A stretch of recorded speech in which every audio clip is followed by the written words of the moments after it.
अस्सलाम वालेकुम, नमस्कार, सत श्री अकाल एंड गुड इवनिंग। मैं हूं आरजू काज़मी और आप देख रहे हैं पॉइंट ऑफ व्यू।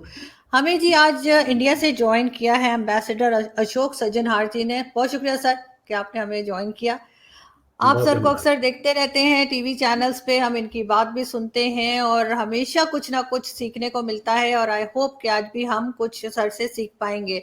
सबसे पहले सर बहुत शुक्रिया कि आज आपने ज्वाइन किया। और सर इससे पहले कि हम आगे बढ़ें और हम बात करें अफगानिस्तान की कि वहाँ पे क्या सिचुएशन है और क्या हो रहा है, लेकिन मैं थोड़ा सा आपसे ये भी समझने की कोशिश करूंगी आज के बीइंग एम्बेसडर, आप क्या समझते हैं कि पाकिस्तान की फॉरेन पॉलिसी क्या कहीं फेल नजर आती है कि जिसकी वजह से चाइना से भी टर्म्स खराब है, इंडिया से भी अच्छे नहीं है, अमेरिका भी नाराज है और अब बारी आ गई है अफगानिस्तान की। तो कहीं ना कहीं हम लैक क्या कर रहे हैं इसमें फॉरेन पॉलिसी में, जो कि हम कहना चाहिए कि उसी की वजह से या हमारे जो एम्बेसडर्स, बहुत बार बात होती है कि जो एम्बेसडर दूसरी कंट्रीज में है पाकिस्तान की तरफ से, क्या वो अपना काम ठीक नहीं कर रहे? देखिए, मैं ये नहीं कहूँगा जो पाकिस्तान के जो एम्बेसडर हैं वो बाहर जाकर अपना काम ठीक नहीं कर रहे। मैं बताऊंगा आपको, मैं जहां भी रहा हूं, जो पाकिस्तान के एम्बेसडर वहां पर रहे हैं, हमारे साथ उनके बड़े अच्छे संबंध रहे हैं, बहुत अच्छे ताल्लुकात रहे हैं। और मैं आपको बहुत सारे ऐसे वाक्य भी बता सकता हूं जहां पर कि हमने मिलजुल कर काम किया है। क्योंकि देखिए, ये समझने की बात है, जो भारत और पाकिस्तान दोनों डेवलपिंग कंट्रीज हैं, हमारा दोनों का तजुर्बा भी एक जैसा ही है। हमारी जो चाहे आप कल्चरल कहिए, चाहे सिविलाइजेशनल कहिए, म्यूजिक है, गजल है, दादरा है, फिल्म्स हैं, खान पान है, रहन सहन है, सोच है, सभी एक तरीके की है। क्योंकि हम तो मूल तो एक ही है, एक ही इसमें हिस्से में थे। जो अलग हुए हैं वो तो पिछले 70-75 साल से हुए हैं। तो जो हमारे प्रॉब्लम्स हैं, जो हमारे चैलेंजेस हैं और जो हमारी अपॉर्चुनिटीज हैं, वो एक जैसी हैं। तो इसीलिए मैं ये कहूंगा, जब हम बाहर होते हैं और हम दूसरे देशों के साथ, जैसे मैं वहां पर था जनीवा में, वर्ल्ड ट्रेड ऑर्गेनाइजेशन में हम नेगोशिएट कर रहे थे, जो हमको टेक्सटाइल के लिए ज्यादा मार्केट चाहिए, हमें एग्रीकल्चर के लिए क्या चाहिए। तो पाकिस्तान के हालात भी वही हैं, भारत के हालात भी वही हैं। तो हम बहुत, हमारे जो ताल्लुकात थे बहुत ही मधुर थे, बहुत ही cordial, very friendly and very cooperative. तो इसीलिए मैं कहूंगा, देखिए, अगर हम दोनों देश मिलकर काम करें तो उसमें दोनों देशों का फायदा है। और केवल देशों का नहीं, हमारे लोगों का फायदा है। क्योंकि हमारे चैलेंजेस, जैसे मैंने कहा, सबसे ज्यादा पावर्टी को हटाना। अब आपके यहाँ भी पावर्टी, हमारे यहाँ भी। एजुकेशन को और आगे करना, क्लाइमेट चेंज को और आगे ठीक करना, ये सब चीजें हैं। परंतु अब मैं तो ये समझता हूं, जो शुरुआत से ही जो पाकिस्तान ने एक अपनी पॉलिसी बनाई है, नीति बनाई है, वो है एंटी इंडियन। जो भी भारत कहता है उसके विरुद्ध वो काम करना। और दूसरा है भारत के विरुद्ध, अगर मैं यही केवल भारत और पाकिस्तान के संबंधों के बारे में बात करूं, रिश्तों के बारे में बात करूं, तो भारत क्योंकि आगे चल रहा है, उभर रहा है, विकास है, प्रगति है, तरक्की हो रही है, कैसे उसको रोका जाए, तो फिर उसने आतंकवाद का जो सहारा लिया है, टेररिज्म का सहारा जो लिया है, और उससे ठीक है, भारत को नुकसान हुआ है। 26/11 यहाँ पर हुआ, अभी और रिसेंटली देखें, उससे पहले 2001 में, दिसंबर 2001 में पार्लियामेंट में अटैक किया गया, उससे पहले भी वो अटैक किए गए। तो भारत को यकीनन नुकसान हुआ है उसकी वजह से।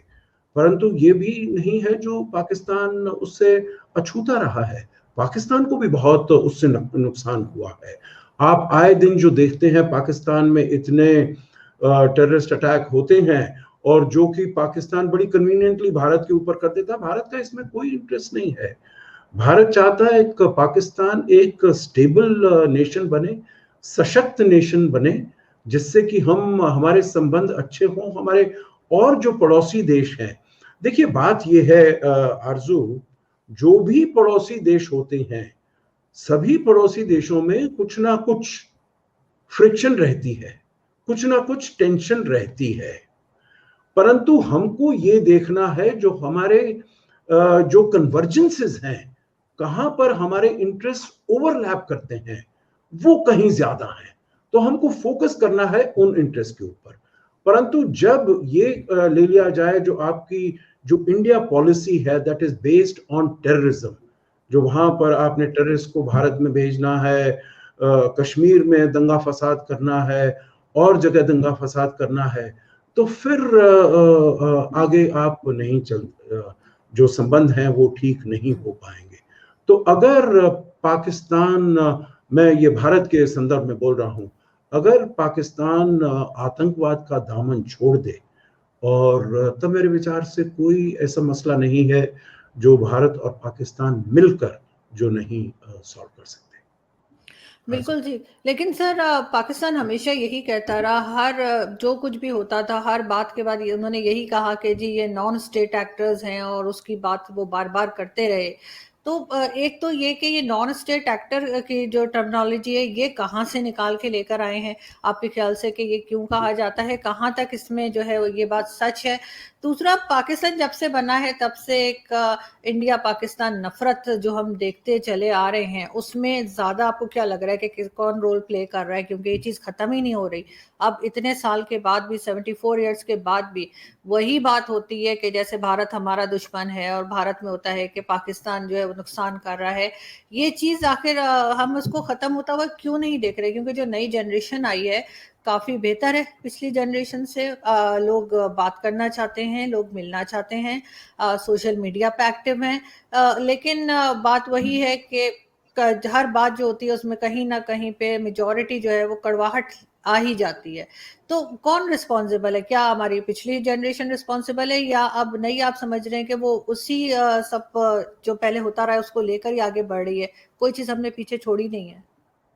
जी, आप आरजू, सॉरी, आपने जो पहला प्रश्न किया था वो उसको अगर आप दोहरा दें, because I just lost track of that, the जी first question sir. That you asked me. जी जी सर, मैं आपसे ये पूछना चाह रही हूँ कि जैसे हमारे यहाँ जो पाकिस्तान और इंडिया में जो एक कहा जाता है कि जी नॉन स्टेट एक्टर्स हैं जो ये नॉन सब स्टेट कुछ एक्टर्स, जी कर जी रहे जी हैं। जी जी, जी तो जी आपके ख्याल जी। से वाकई में ये नॉन स्टेट एक्टर्स का कुछ चक्कर है, या वैसे ही कुछ किया हुआ है? बाकी पाकिस्तान को इससे फायदा क्या है? मुझे मतलब ये अभी तक मैं समझ नहीं पाई कि ये सब कुछ करते क्यों है।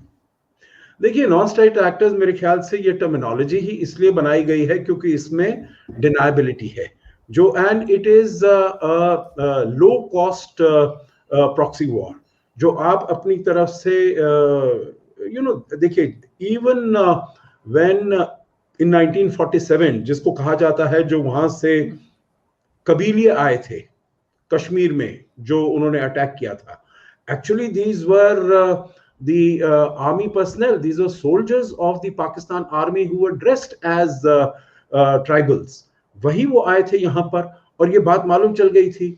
वहां पर भी जब कारगिल में भी हुआ, तब भी पाकिस्तान ने अपने लोगों को भी, अपने जो सोल्जर्स थे वहां पर, जो भी आपकी 3 लाइट इन्फेंट्री या उधर से जो आए थे, उनको भी लेने से इनकार कर दिया था, क्योंकि उन्होंने कहा हम तो, ये तो हमारी तरफ से है नहीं, हम तो ये जानते नहीं है।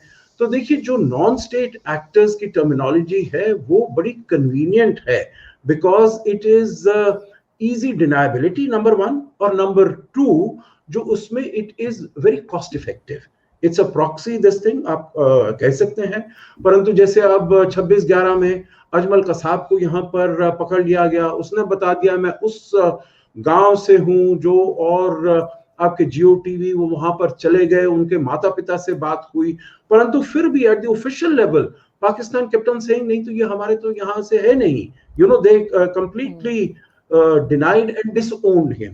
तो इसीलिए मैं समझता हूं, जो एक तो इसमें it is low cost, it is effective, इसमें आपका सरप्राइज एलिमेंट है, और इसमें एक इजी डिनायबिलिटी है।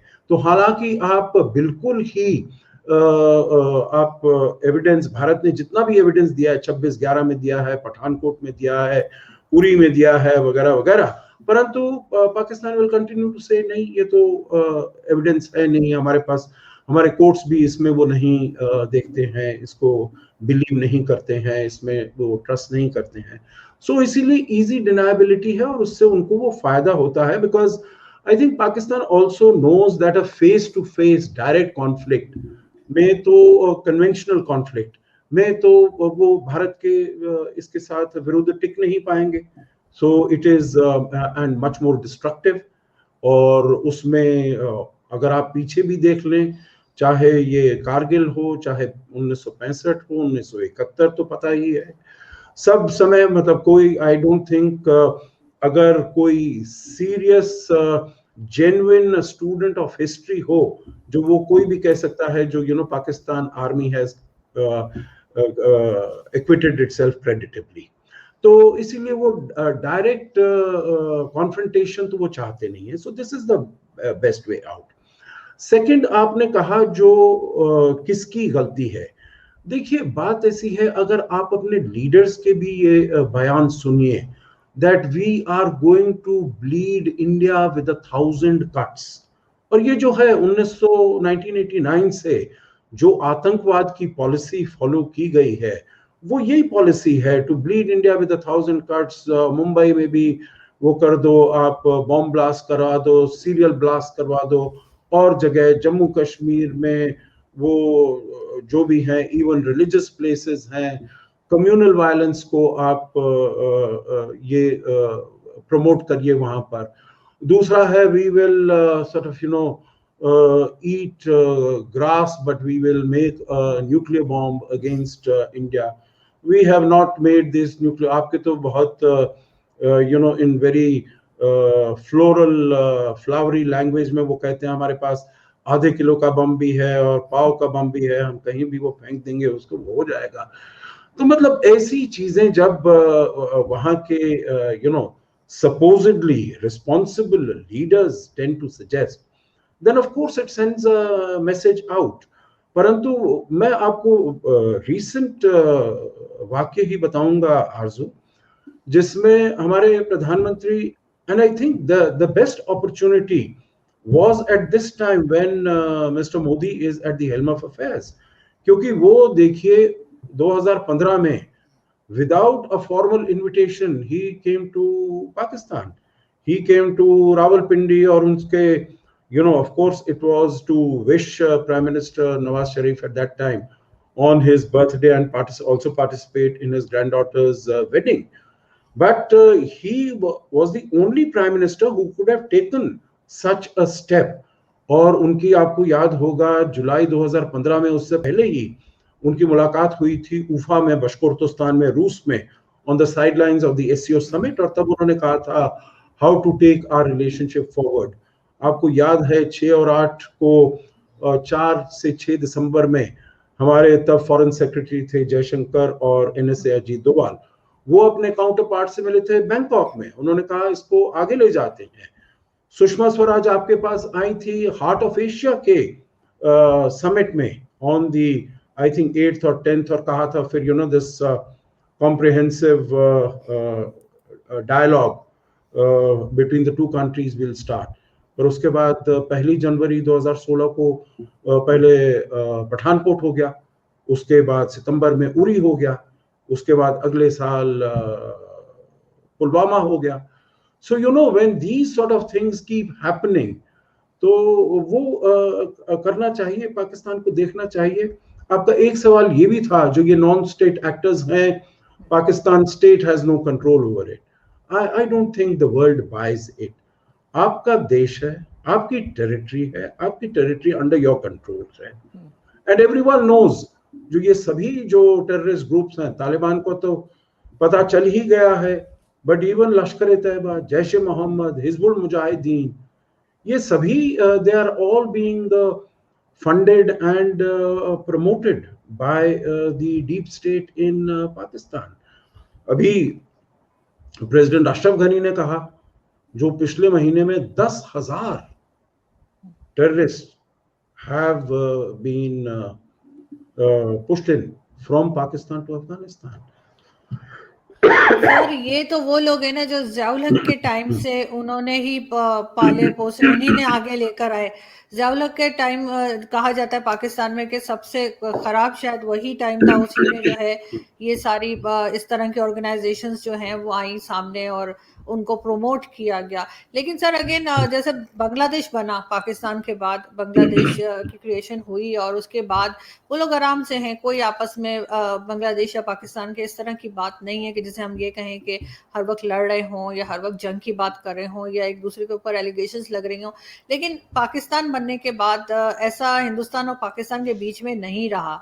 हमेशा कोई ना कोई बात ऐसी हो जाती है जिससे कि दोनों देशों में ऐसा लगता है कि कोई तरह की नफरत चल रही है, और पहले ज्यादा थी अब थोड़ी कम हो गई, फिर दोबारा ऐसा लगता है फिर बढ़ गई है एक दो चीजों के बाद। तो आपको क्या लगता है कि ऐसा क्यों होता है? क्या पिछली जनरेशन की कोई गलती थी, या नेक्स्ट जनरेशन समझ नहीं पा रही, या अभी जो जनरेशन है वो कोई गलती कर रही है? क्योंकि अब तो इंटरनेट की वजह से और सोशल मीडिया की वजह से हमारे बीच में जो है वो तनाव कम होना चाहिए था।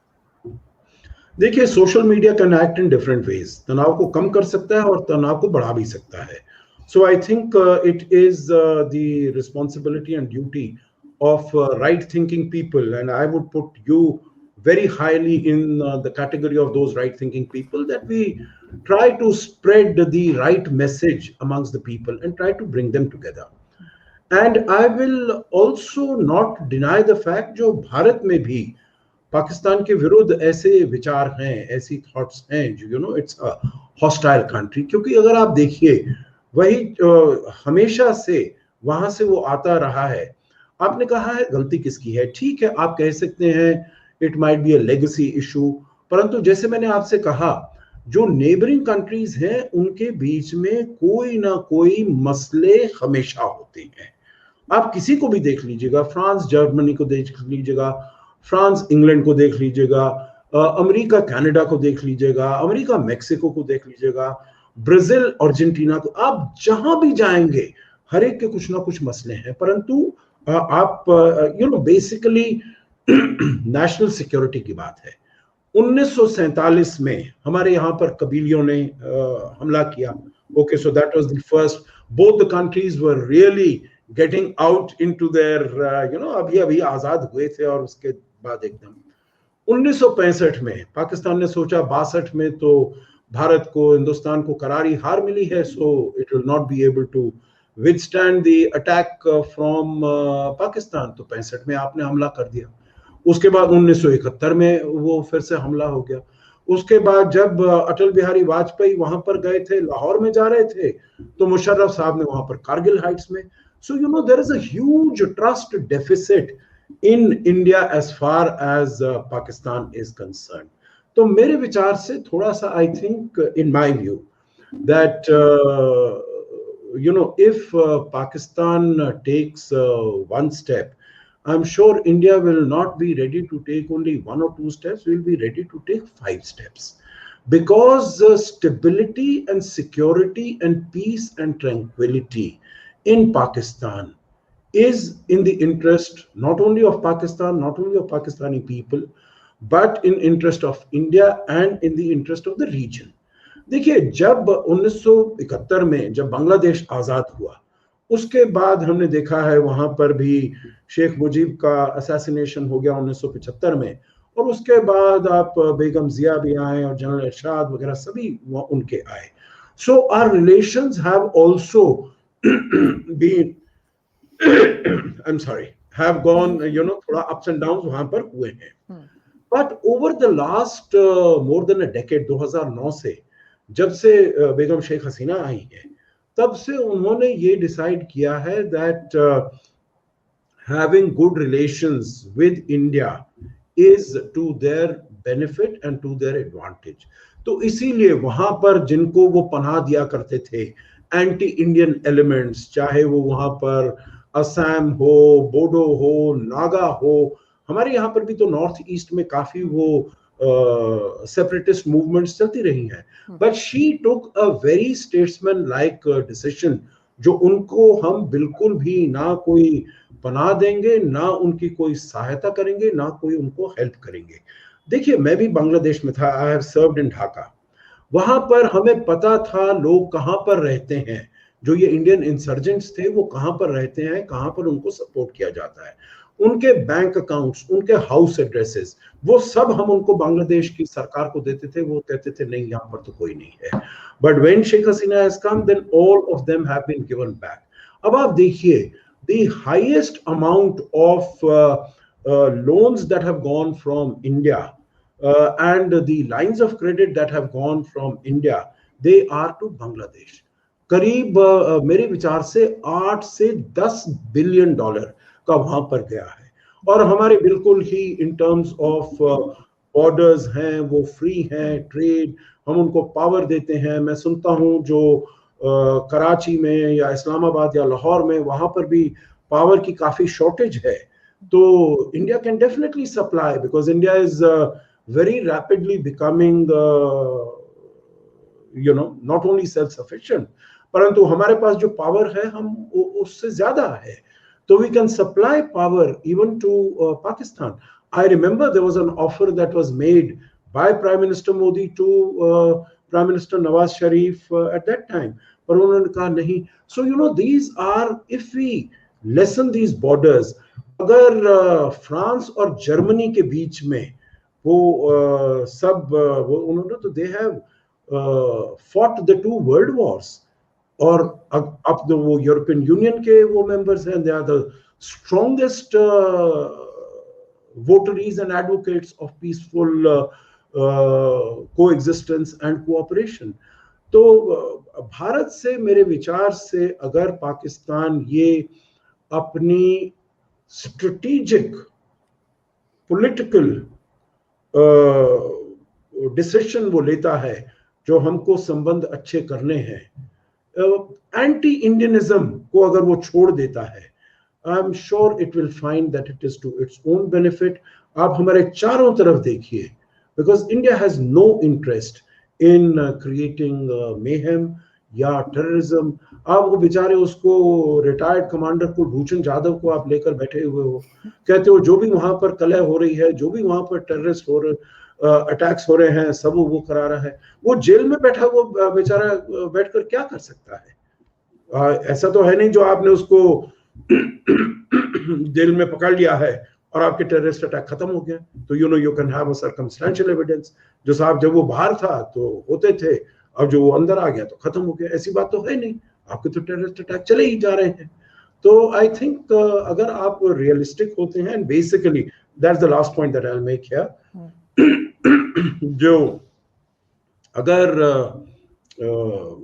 डीप स्टेट का, आर्मी का और आपकी जो खुफिया एजेंसी है, स्पाई एजेंसी है, अब अगर उसका कंट्रोल खत्म हो जाए on Pakistan's India policy, Pakistan's Afghan policy, Pakistan's nuclear policy, Pakistan's relations with the United States, and it is a civilian government that comes into and takes decisions on the basis of what is beneficial for the people of the country and not what is beneficial for the generals of the army and of the ISI. तब मेरे ख्याल से हमारे देशों के संबंध बहुत ही अच्छे हो सकते हैं, सुधर सकते हैं, मधुर हो सकते हैं, and which is going to be a win-win for both sides.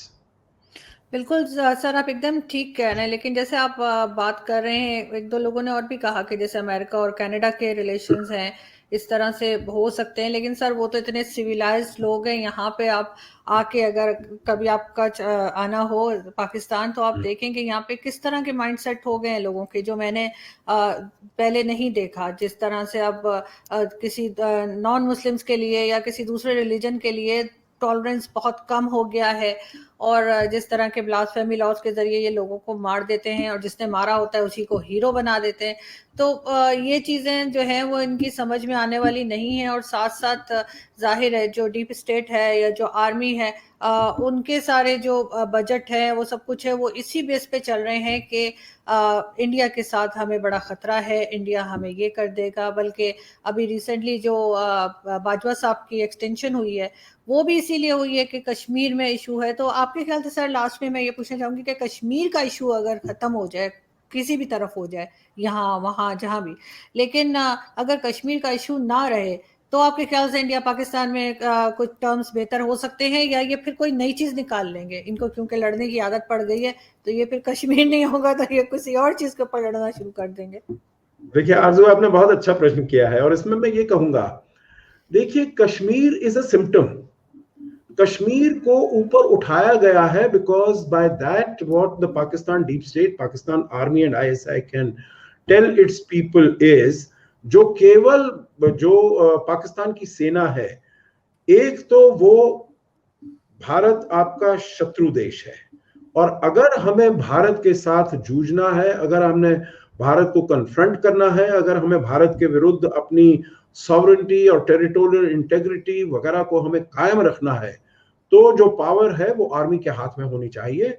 Politicians आपके सब करप्ट हैं, वो आपको नहीं बचा पाएंगे। So this is the image that the Pakistan army has tried to project, and I think to a very large extent it has been successful in doing so. तो अगर जो कश्मीर को तो एक मुद्दा बनाकर उठाया गया है, जो कश्मीर हमारा है, कश्मीर, देखिए कश्मीर कैसे है, अब उसमें जम्मू कश्मीर है, उसमें करीब 3 मिलियन मुसलमान लोग होंगे, पूरे भारत में 200 मिलियन मुसलमान लोग हैं। तो ऐसी बात तो है नहीं जो एक जगह है जिसमें आप कहते हैं जो जम्मू है, उसका टेरिटरी, उसका जो एरिया है कहीं बड़ा है उससे, लद्दाख का एरिया और कहीं बड़ा है। लद्दाख तो ठीक है, अब नई यूनियन टेरिटरी बन गया है। तो मेरा विचार है, जो आपके प्रश्न का अगर मैं उत्तर देता हूं उसमें, जो Kashmir is only an excuse. Kashmir को आपने आगे बढ़ाया हुआ है जिससे कि आप कहें जो केवल हम ही कश्मीर को लेकर आ सकते हैं। अगर मुस्लिम उम्मा की इतनी फिक्र है, मुस्लिम ब्रदर्स की इतनी फिक्र है, तो थोड़ा बहुत शिनजियांग में जो उइगुर मुस्लिम्स के विरुद्ध हो रहा है उसके बारे में भी कुछ कह दीजिएगा। तो वो तो अभी पिछले 3-4 साल से हो रहा है, पर पाकिस्तान के हुक्मरान ने, हुकूमत ने, जो प्राइम मिनिस्टर हैं या और जो हैं, किसी ने कुछ नहीं बोला है। सो इट इज नॉट जो यहाँ पर कश्मीर में मुस्लिम प्रधान है बहुत, देखिए क्या वहां पर प्रोसिक्यूशन हो रहा है क्या, ऐसा कुछ नहीं हो रहा है। I can tell you, and I can tell you with all sincerity and all honesty, and I can tell you by looking into your eyes, जो वहां पर हो रहे हैं, अब हालात हो रहे हैं, वो बेहतर हो रहे हैं, और काफी हद तक बेहतर हो रहे हैं। जो पहले आप स्टोन थ्रोवर्स देखते थे, बॉम्ब ब्लास्ट देखते थे, आपने कुछ सुना है? नहीं सुना है। वहां पर 4G भी कायम कर दिया गया है, and it is within 2 years that it has been done. और ये जो स्टोन थ्रोइंग होती थी, सभी पैसा आता था वहां से, पाकिस्तान से आता था, जो उनको दिया जाता था। फॉर एवरी एक्शन आप जाएंगे एक दिन के लिए, आपको एक दिन की इतनी दिहाड़ी मिलेगी सभी काम के लिए। तो इसीलिए things are getting better, things are improving. वहाँ की इकोनॉमी बेहतर हो रही है, वहाँ की स्टेबिलिटी अच्छी हो रही है, पीस ट्रैंक्विलिटी अच्छी हो रही है। तो इसीलिए मेरे विचार से देखिए, जोर जबरदस्ती से तो पाकिस्तान कश्मीर ले नहीं पाएगा। वो तो मेरे ख्याल से पाकिस्तान के हुक्मरान को भी पता चल गया है, जो वो तो हो नहीं पाएगा। तो इसीलिए आई थिंक आप अपने को ज्यादा नुकसान पहुंचा रहे हो बाय रिसोर्टिंग टू दिस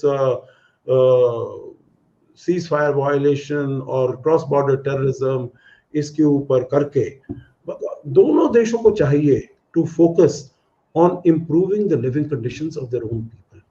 कैसे जो गरीबी है, जो गुर्बत है लोगों की, उसको कैसे किया जाए, लोगों को एजुकेशन कैसे दिया जाए, उनको जॉब्स उनके लिए कैसे क्रिएट किए जाए। तो भारत तो यही करने का प्रयास कर रहा है और हर तरीके से कर रहा है। और अब तो कोविड-19 आ गया है, पेंडेमिक आ गया है, उससे पूरी दुनिया को नुकसान हो रहा है, उनकी इकोनॉमी पर नुकसान हो रहा है, उनकी सोशल स्टेबिलिटी पर उसका बुरा असर पड़ रहा है।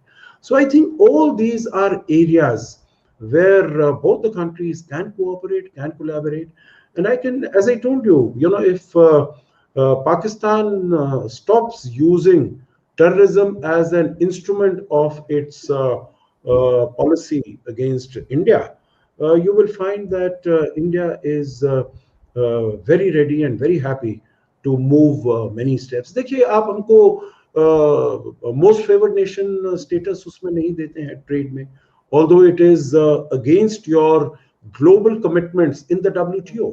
भारत ने आपको दिया, even after 1971, very quickly we restored the most favored nation status to Pakistan. वो अभी हमने उसको फिर से विड्रॉ किया after Pulwama, because after all India is also democracy, और जो भारत के लोगों का वो होता है जो यहाँ पर आपके ऊपर अटैक हो रहे हैं, आप उनको मोस्ट फेवर्ड नेशन स्टेटस दे रहे हैं. So it has been withdrawn, but I am certain जो अगर हालात थोड़े से भी सुधरते हैं, बेहतर होते हैं, and definitely trade is one issue. अभी इमरान खान साहब गए थे ताशकंद में कनेक्टिविटी समिट में, उन्होंने बहुत बोला कनेक्टिविटी के लिए. अरे भाई, कनेक्टिविटी भारत से लेकर अमृतसर से लेकर आप काबुल तक तो आप छोड़ते नहीं हैं, वहां तो कनेक्टिविटी आप देते नहीं हैं, परंतु आप कनेक्टिविटी के बारे में बहुत बोल रहे हैं, जो वही फ्यूचर है साउथ एशिया का और सेंट्रल एशिया का. So I think there has to be greater sincerity and there has to be more sort of how do we walk the talk. कहने के लिए बातें बहुत अच्छी हैं, but we don't walk the talk. बिल्कुल sir, असल में प्रॉब्लम वही आ जाती है ना, जहाँ पे बात कहते हैं लेकिन उसके बाद एक्शन नहीं होता उसके ऊपर कुछ भी. सर एक चीज और मैं आपसे पूछना चाहूंगी लास्ट में, कि आपके ख्याल से अफगानिस्तान के साथ क्या पाकिस्तान ने कहाँ पे गलती की है जो अफगानिस्तान के साथ हमारे टर्म्स खराब हो गए हैं? अब ये कहना कि वो कह रहे हैं कि 10,000 लोग भेजे, वो तो खैर एक एलिगेशन है, अब उस पे पता नहीं कहाँ तक सच्चाई है कहाँ तक नहीं है, लेकिन Afghanistan being a Muslim country, हम तो बड़े कॉन्फिडेंट बैठे थे कि इनके साथ तो बड़े अच्छे टर्म्स हैं हमारे, अब वो भी आंखें दिखा रहे हैं. नहीं देखिए Arzoo, I am sure you are such a aware person, you are such a well informed person. I am sure this is not the first time you are hearing it. Ashraf Ghani sahab और हामिद करजाई साहब दोनों ही बहुत पहले से कहते रहे हैं that Pakistan, rather than being a part of a solution, it is the real problem.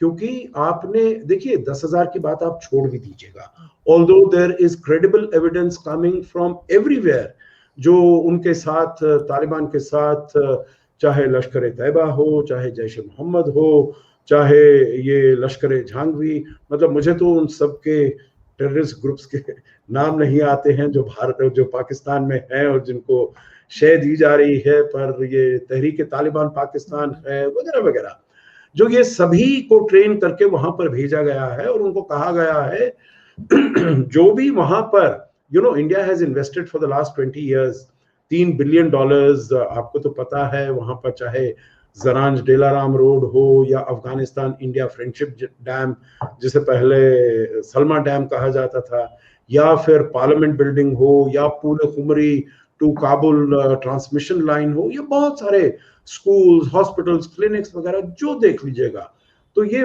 Bharat ने वहां पर बनाए हैं for the Afghan people. There are more than 400 high impact community development projects जो भारत ने किया उनकी सभी 34 प्रोविंसेस में.